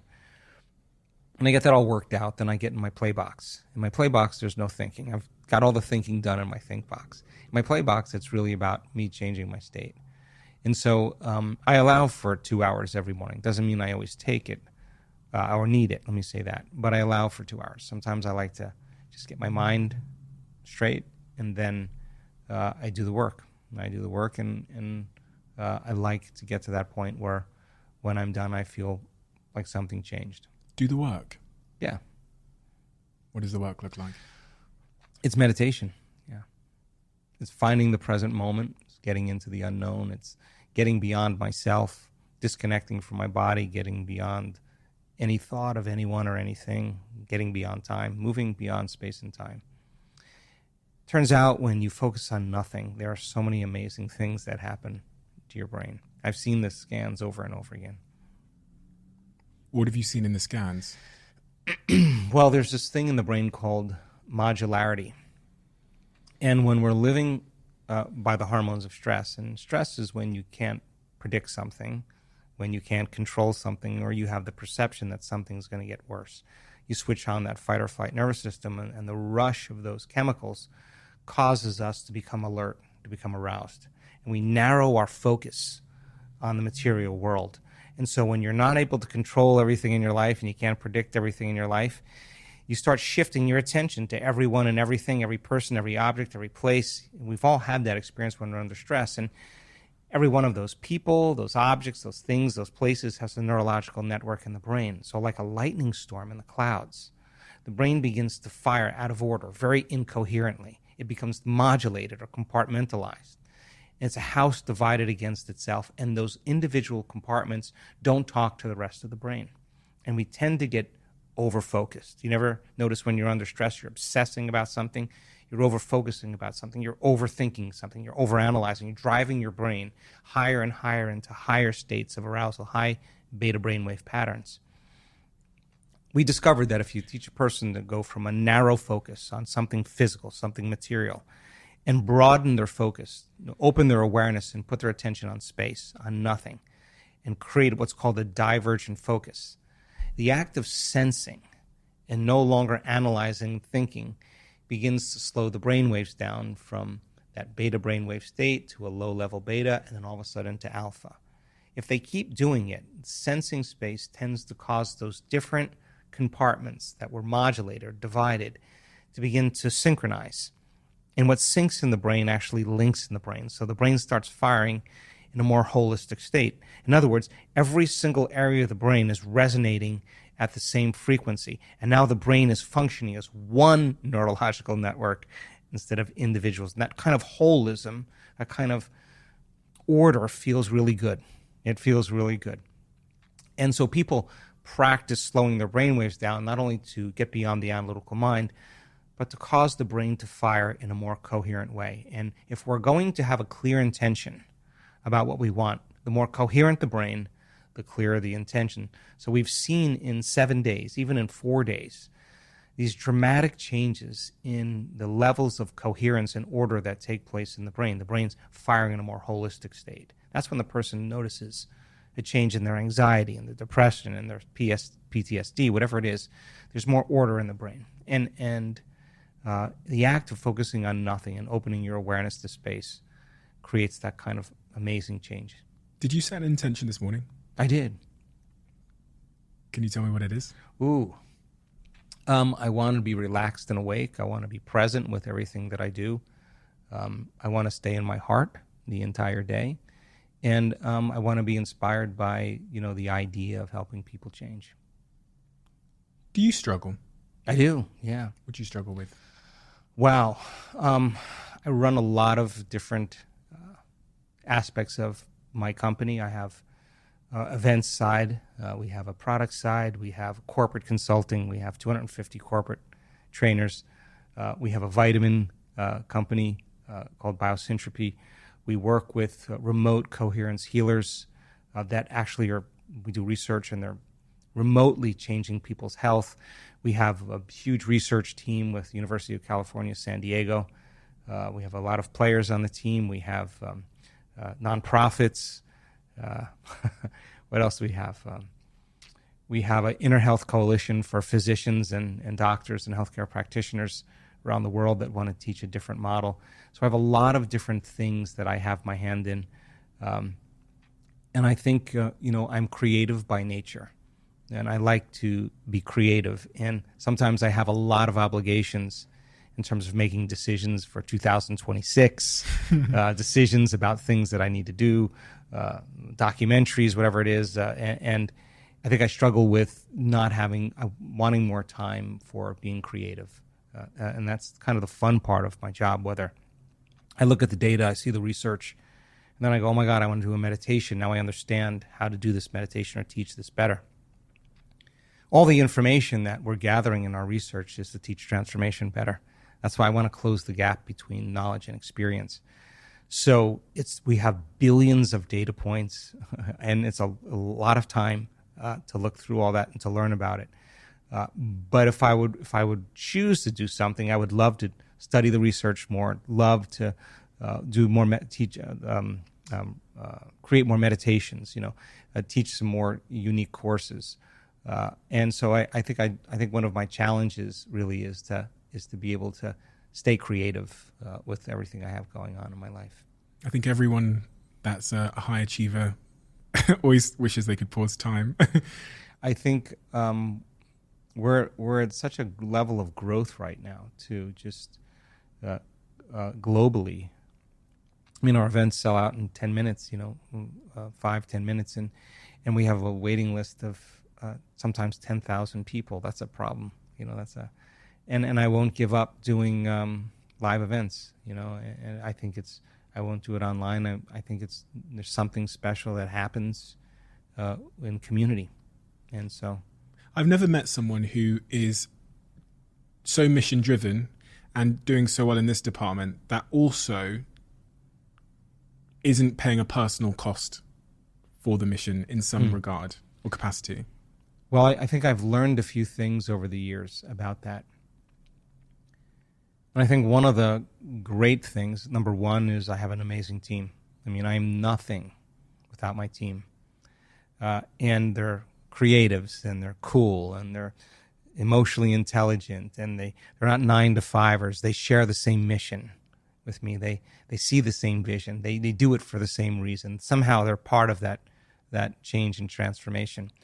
And so my team is able to allow me to do something really, really unique, and that is to focus on what I love to do more than anything else. So my team is a super, super huge help for me. So I think that it's an important element. The other thing that I work on, I think, every day of my life is to be the example of everything that I teach. I mean, that's important for me because I I want to be in the game with everybody. So when I see transformation, when I see miracles, when I see healings, when I see change, when I see poor people become rich, whatever that is, and I'm a part of that, I think it humbles me. Yeah, it really makes me more humble in seeing what's possible for human beings. And so I never want this work to be about me. I want it to be about you. I want to celebrate your story. I want to be there for that person when they open their eyes and we're blind and they're seeing for the first time. I want to be right there. I want to be there. I want to remember that moment and her joy. So for me, I work on being the example in every way that I can, and sometimes it requires a lot, extra time to do that. Yeah. What is the and this is an interesting use of phrase, because I'm saying the word cost as if it's a negative, but I think everyone that's leading a mission, whatever that might be, and they're really dedicated to that mission in the way that you are, flying around the world, continuing to do it in person, where most people, everyone knows you could just do it online and you'd probably make more money, to be honest. There's people that just have moved online post-pandemic. You're giving a level of dedication and personal investment into this mission that must, I assume, it must come at a personal cost to some degree. You make sacrifices. You have to sacrifice relationships at times. Sometimes you can't be where you want to be. But I think that the people in my life that love me understand my mission, and they respect that. Sometimes I'm on 6 different time zones in 4 weeks, and that's a lot for my body, but God, watching somebody on the stage just the other day tell the story of how she overcame trifacial neuralgia in one moment in the event. She wanted someone to chop her head off. That's how much pain she had in her face for years. One moment. She said, I have no pain. That was the first time I've not had pain in years.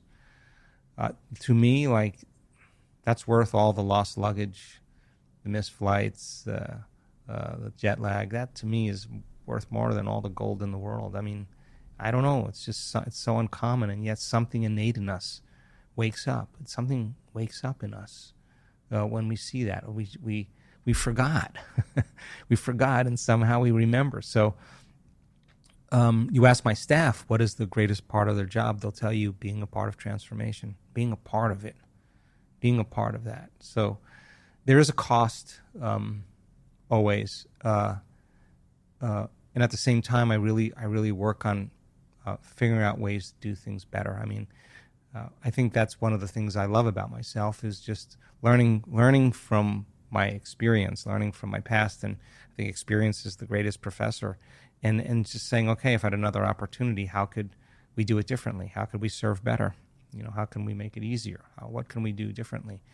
And again, I just have a great team that's super committed to whether they're running events, whether they're creating logos, whether they're doing a brand, whether they're managing the website, whatever they're, composing music with me for meditations, or doing research. We just have really people that share that same mission. And I think changing individuals one by one to somehow make a change in the world, being a part of that's pretty cool.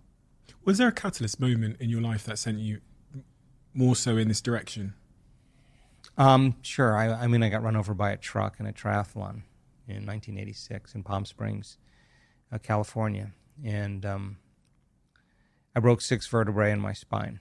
And I had bone fragments on my spinal cord, and I had the neural arch of T8 compressing on the cord. So the typical prognosis for that, is Harrington rod surgery. They put these long stainless steel rods in your spine. So in my case, it would be from the base of my neck to the base of my spine, stabilize the entire spine.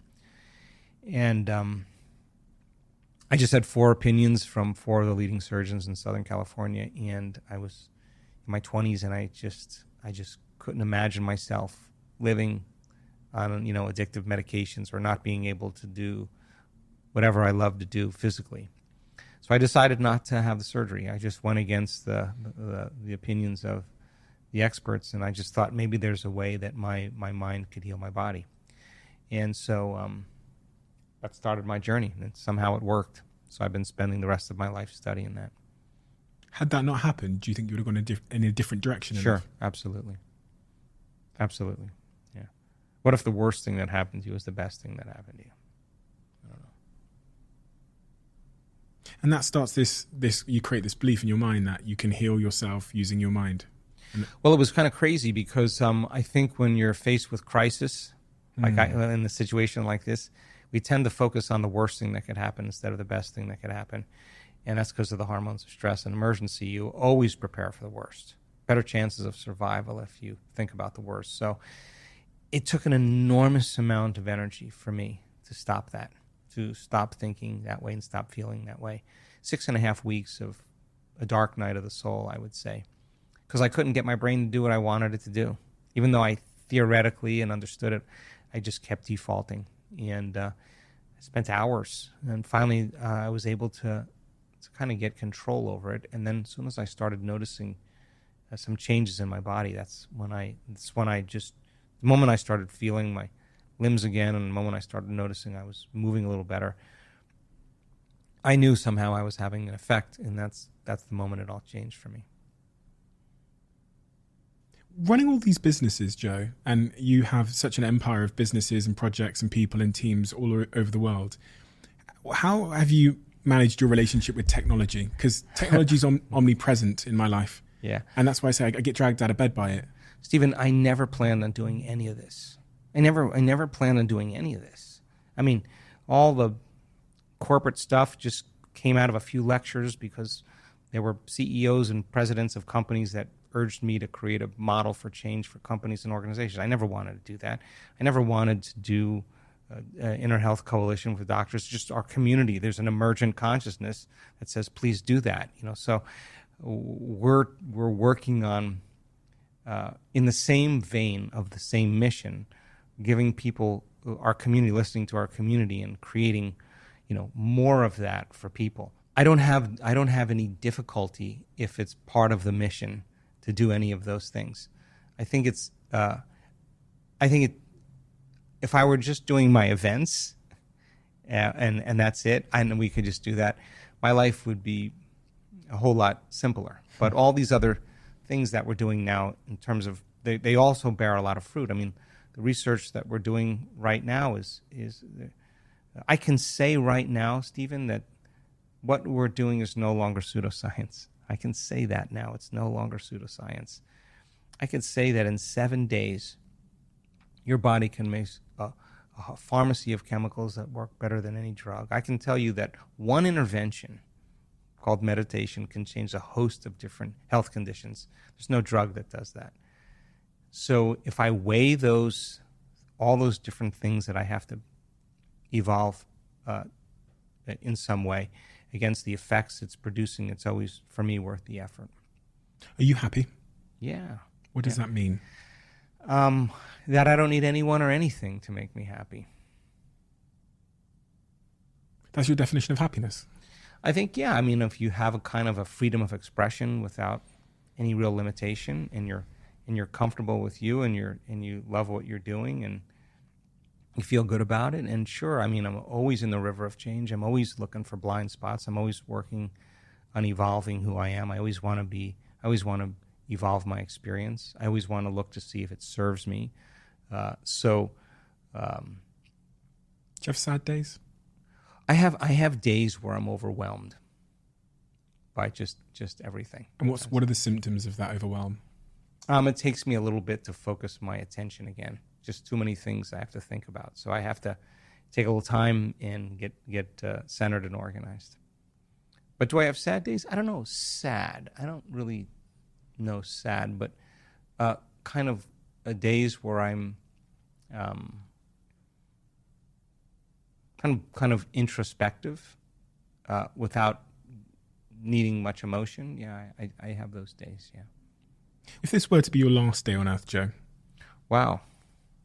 And there was just a central message that the millions of people that could be listening right now, you felt that they needed to hear, that would serve them the best and serve us collectively the best. What might that central message be? It's important for people to believe in themselves. I think it's really important for people to remember that they're the creators on some level, and they have a hand in creating in their life, and that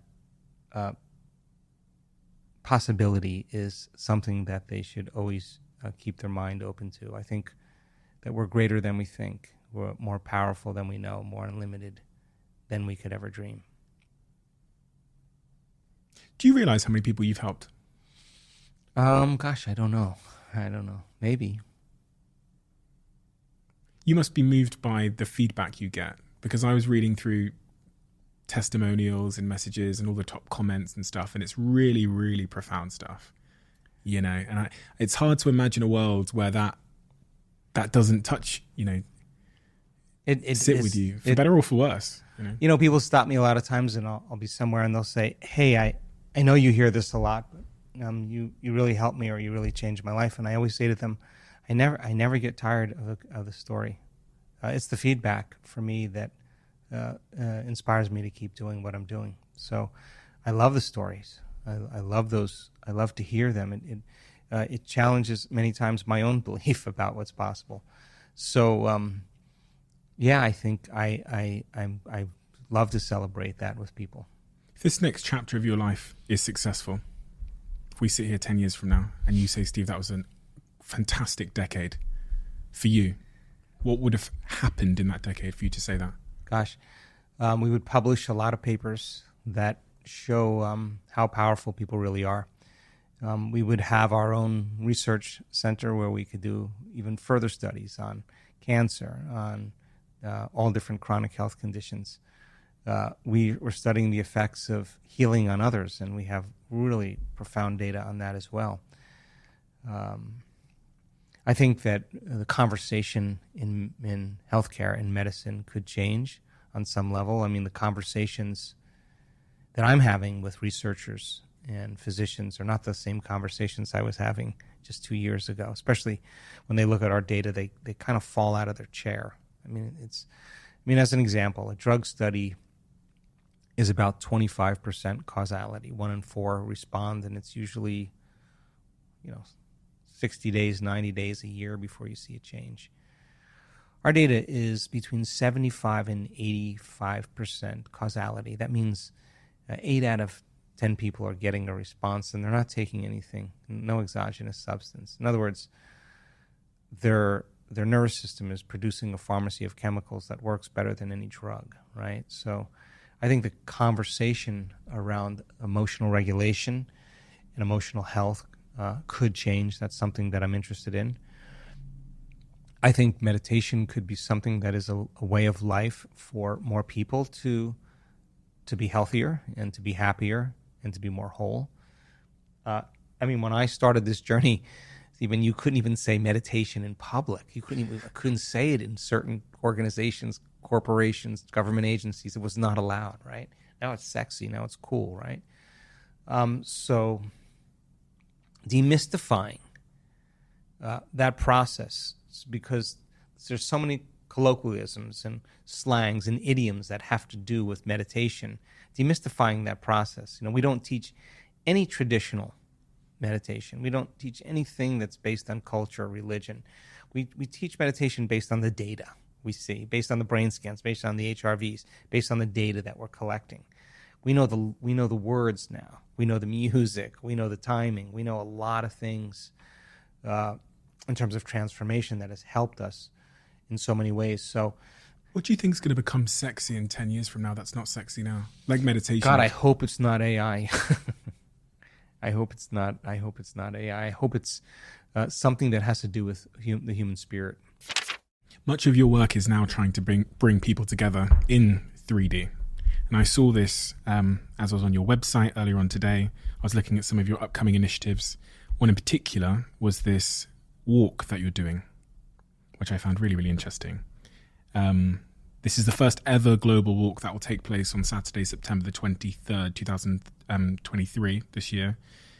All the details are at walkforthe.world, so www.walkforthe.world. And I was reading about why you're doing this. And the words community came up. The words illusion of separation came up. Yeah. I think, if you study the peace gathering projects that have been done, peer-reviewed articles of peace gathering projects, when people come into a community, they meditate on peace, a city. The crime rates go down, violence goes down, car crashes, car accidents go down, economic growth goes up. Somehow there's a change in the collective. But when the meditation ends and the peace gathering project ends, the crime rate returns back to the same. The car accidents and the violence return back to the same ceiling value as it was before. It's not enough to just pray. It's time to be the prayer, right? So walking meditation we do in our community, and we do a lot of them because you got to be able to walk as it. You got to be able to do it with your eyes open. Doing it with your eyes closed is a practice so you can do it with your eyes open, so you can demonstrate it, demonstrate peace, demonstrate love, demonstrate change for the world. And so the walking meditations, there's 4 types of meditations. There's a seated meditation. We do a lot of that, and that's traditional. There's a standing and a walking meditation, and there's a lying down meditation, and we teach all of those.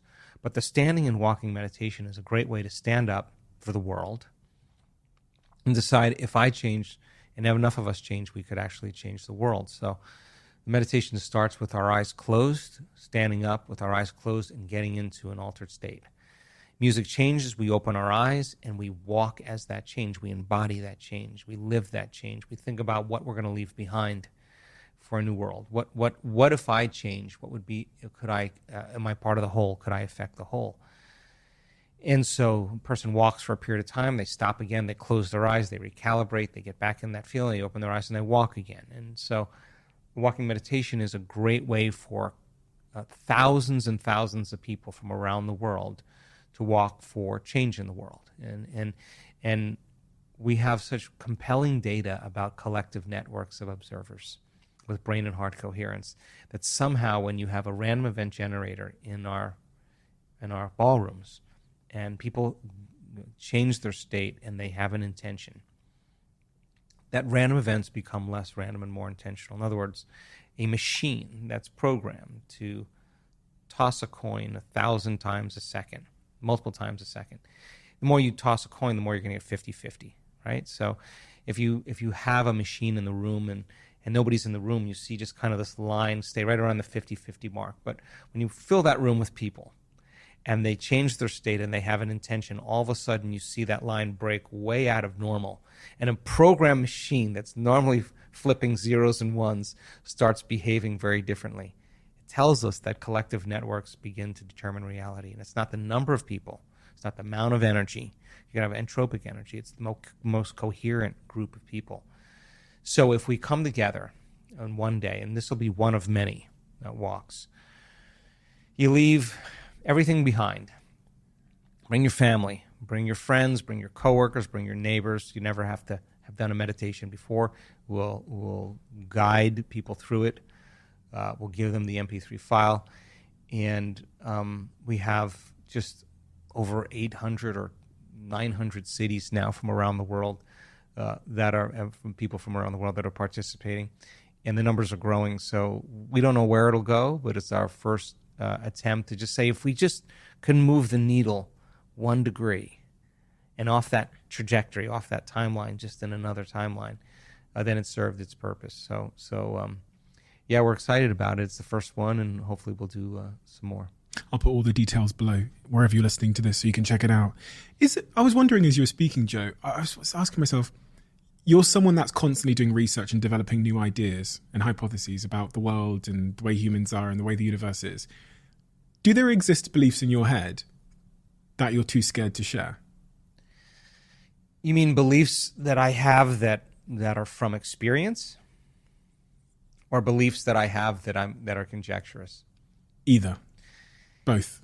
Yeah, I have a very strong belief that the probability of us seeing the truth in reality is 0. I think that we perceive less than 1% of reality. The brain is missing out on a lot of data. And I think that we should never exclude ourselves from the unknown. I think there's a whole part of the unknown self that we're unaware of that I think exists beyond linear time and space. And I do believe that it's real. And you don't know what that is? Oh, I do, yeah. Yeah, I think it's a realm beyond space and time that I think, your eye right now is perceiving a very small spectrum of frequency, a visible light. It's a very tiny slice in the electromagnetic spectrum. And that visible light, red, orange, yellow, blue, green, indigo, violet, is actually bouncing off of the slowest and most stable form of energy called matter. And that gives us this perception of separation, right? Well, that small spectrum is less than 1% of what we actually can perceive. So I think that our senses plug us into reality, into three-dimensional reality. But I think there are realities that exist beyond space and time that we're unaware of. That we can tap into? Yeah, I do. And I think there are latent systems in the brain that once activated allows the brain to transduce that energy, that frequency into profound information. Do psychedelics drugs work in that way? I think psychedelics give a person a perception of reality that's beyond three-dimensional reality. We're discovering that the nervous system makes its own pharmacy of psychedelics. In fact, we have really recent data that shows that many people that have a mystical experience in our work that have fMRIs look like they're on psilocybin. Mm. Yeah. And yet your nervous system's making that natural chemical endogenously. And how are those mystical experiences triggered? I'll give you the short version. Mm-hmm. There's a tiny little gland in the back of your brain called the pineal gland. And the pineal gland has tiny little crystals inside of it that are stacked up on top of each other, rhombohedron in shape. And that little tiny gland acts like a radio receiver for electromagnetic frequencies. And when those crystals can become activated, like a radio receiver, they can pick up frequencies that are beyond your senses, the quantum. And they can transduce, it's called a transducer, it can transduce that frequency like a TV antenna into profound imagery, a very full-on sensory experience without your senses. Interesting. Explains a lot. My girlfriend always talks to me about the pineal gland and DMT and, and the power of everything you've just described. I just want to remain open-minded because being closed-minded at any point in my life is not conducive with progress and growth. So my desire in doing this podcast generally is just to learn from people that have new perspectives on the nature of the world and to remain humble in the fact that I know very little. So what you said at the end there about us almost knowing zero about the nature of true reality, or whatever that might mean, I do believe that I know very little about the true nature of reality, and my senses have deceived me, whether it's in psychedelic states or other states. So I'm very aware how the fragility of this experience, or whether truth is what I think it is. Yeah. Well, I think it only takes one mystical moment, one transcendental moment, for us to realize that we're missing out on a little bit of reality. We have a closing tradition on this podcast where the last guest leaves a question for the next guest without knowing who they're leaving a question for. If you were made president of this country and you had to implement laws that would make our lives better, what would you do and why?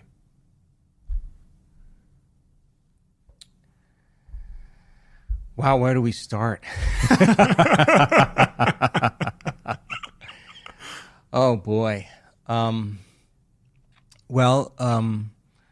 would consider education to be a much bigger priority for both people that teach, that they're rewarded in a better way, and the educational system to be more Socratic and more stimulating for people to question and to have healthy debates. I think that's great. I would consider looking at the medical model a little bit more and really look to see if healthcare is really helping people in this country. I would find ways to unify different sects or different organizations or bring them together, bring them to the middle in some way. I think standing up for principles instead of politics is a really healthy thing to do. I'd probably try to figure out a way to reduce the debt, to end war, to find ways that we could coexist with other countries. I'd certainly think a lot about artificial intelligence and decide if it was really, really healthy for human beings. I would encourage, in many ways, different religions to come together and find ways to get along. I would spend a lot of time with regenerative agriculture and bringing life back to the soil and back to the earth, and figuring out ways to help the oceans and species that are passing, and to address healthy food.